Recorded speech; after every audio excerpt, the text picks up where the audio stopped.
Hey guys, welcome back to my channel. Thank you for clicking on the link or however you got to my video.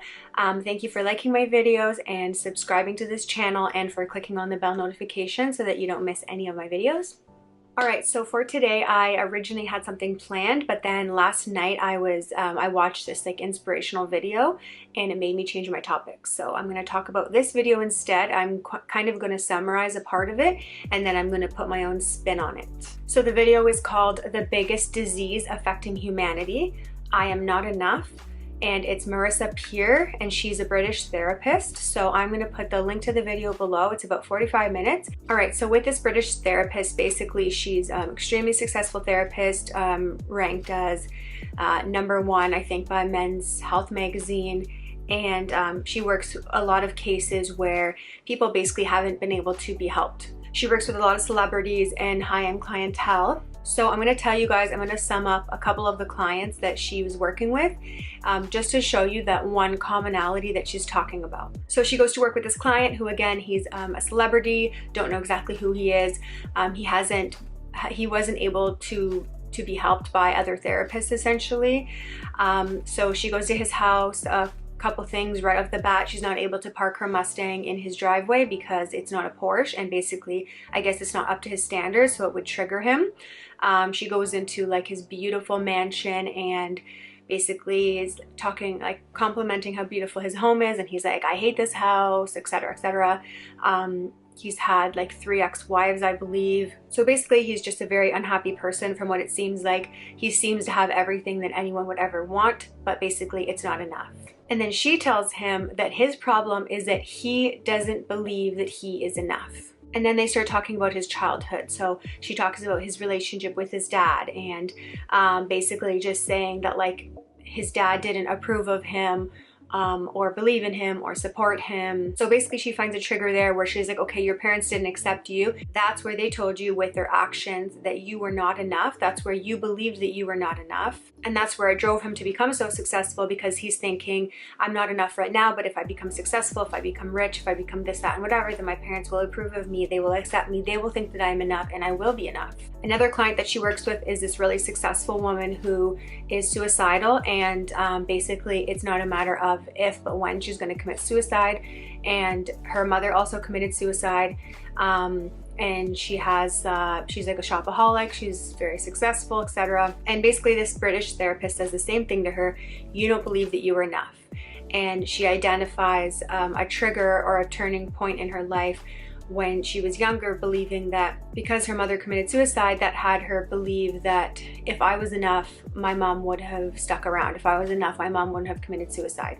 And something that she says that I really like is she's talking about how automatically when we're young, it's just human nature, we are going to idolize our parents, whether they are right or wrong, whether they do good or bad, we're going to idolize our parents. And then she talks about how if our parents are doing something that's not right, instead of us thinking that our parents are wrong, because we can't think that because we idolize our parents and we're young and we don't know the difference, we take it on ourselves. So instead of our parents being wrong, we are the ones that must have done something wrong. So she was showing that that was a commonality between those clients, and basically for most of us, that we don't believe that we're enough. So what she's having these clients do, and not just her clients, it's her family, it's her friends, she's basically just having all the people around her do affirmations. And it's a really simple affirmation where all you have to say is, I am enough. I have always been enough. I will always be enough. So the biggest thing is that she'll have them write it on their mirror, I am enough. She'll have them like write it on notes and stick it all around their house. Basically just always confessing and affirming, I am enough. I have always been enough. I will always be enough. And then in the rest of the video, she also talks about, which I'm not going to get into in detail, but she's basically talking about how our mind listens to us and our mind gives us what it thinks we want. And that's why affirmations are so powerful, because you're telling your mind, I am enough. And eventually it will believe you. So I agree 100% with what she's saying. I believe that affirmations are so powerful. Affirmations were definitely something that really helped me in changing my life and turning my life around. I do believe that whatever we tell our mind, it will believe. And I do believe that all of us, to some extent, do not believe that we are enough. There are really so many different areas that these behaviors can come out, but the point is that no matter how much we indulge in these addictions, or no matter how much we have, no matter how much money we accumulate or how much success we have, it can't fill that hole of feeling that we are not enough. And again, now this is my take on it. So I believe that all of us were created and born perfect. I know that God doesn't make junk. It's just that somewhere along the way, and most likely in our childhood, we believed this lie that most likely was either from our parents or like an authority figure or a sibling or someone at school, someone in your family, a boyfriend, a girlfriend, someone that in some way made you feel that you weren't enough, whether it was intentional or not. And a lot of the time it comes out of their own insecurities.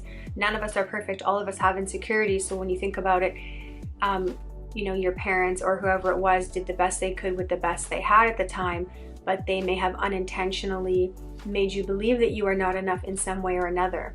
And feeling like we're not enough can be in so many different areas. We can feel that we're not pretty enough, we're not smart enough, we're not successful enough, we're not worthy enough of love. So yes, I think it's so important to tell ourselves every day that we are enough, we've always been enough, we will always be enough, writing it on our walls, writing it on our mirrors, doing our affirmations. I definitely believe in that. But I also really believe in addressing those specific lies by going back into our childhood or whenever it was that we started to believe this, and just addressing that area and knowing that that's a lie. And I strongly believe that everyone should have a therapist. I have a therapist and I'm certified as a life coach. So, and I'm so into self-development, and all of these life coaches have life coaches, and there's just this stigma that a lot of people believe that if you have a therapist, you're messed up or something's wrong with you or you have all these issues, but it's not true at all. I think everyone needs to have a therapist or a life coach or someone that can hold them accountable or help them to heal, because we all have woundings, no matter how deep they are or how minimal they are. And with that being said, working with a therapist or a psychotherapist or psychologist, there's so many different techniques that you can do to heal those areas. And even if that's something that you don't want to go to right now, a therapist, you can even do it through exercises on your own. Like I did a whole series on the book You Can Heal Your Life by Louise Hay.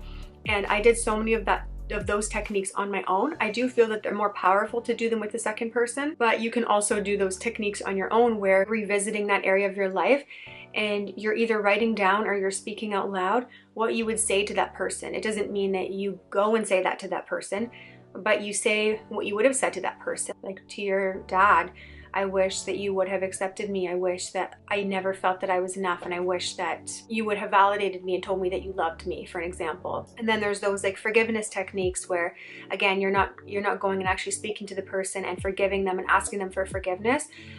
You're doing it on your own, or you're doing it with a therapist, or you're doing it with your journal, and you're telling that person how they made you feel, and then you're forgiving them, not for them, but for yourself, and releasing them, and you're forgiving yourself for accepting that lie. And again, it's important that it's not something that you go and say to that person, because also the point is that this person may not even be alive anymore. So it's really not about that. It's not actually about them. It's about yourself. It's about getting that, it's about accepting an apology that you never received, and that's okay. It's not something that always comes to mind right away. It's something that maybe we need to journal about, or we really need to take quiet time to figure it out. So quiet time would be like literally having no distractions, not having your phone, putting on airplane mode, journaling, going into like a quiet, safe space where you feel that you're able to like really go back in time and figure out where that came from, speaking to that lie and saying, no, that's not true about me. I was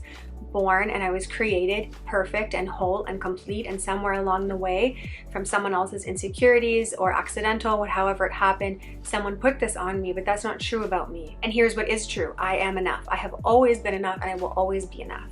And if we can find where they come from and heal them and speak into those lies and speak the truth, then we can change the outcome and we can change our lives. So that's it. I just really wanted to tell you guys, or whoever's watching, that I believe in you. I know that you are enough. I know that whatever negative beliefs you have about yourself, they're lies, and you don't have to believe them anymore. So thank you guys so much for watching. Thank you for your support, and I will see you next week. Bye.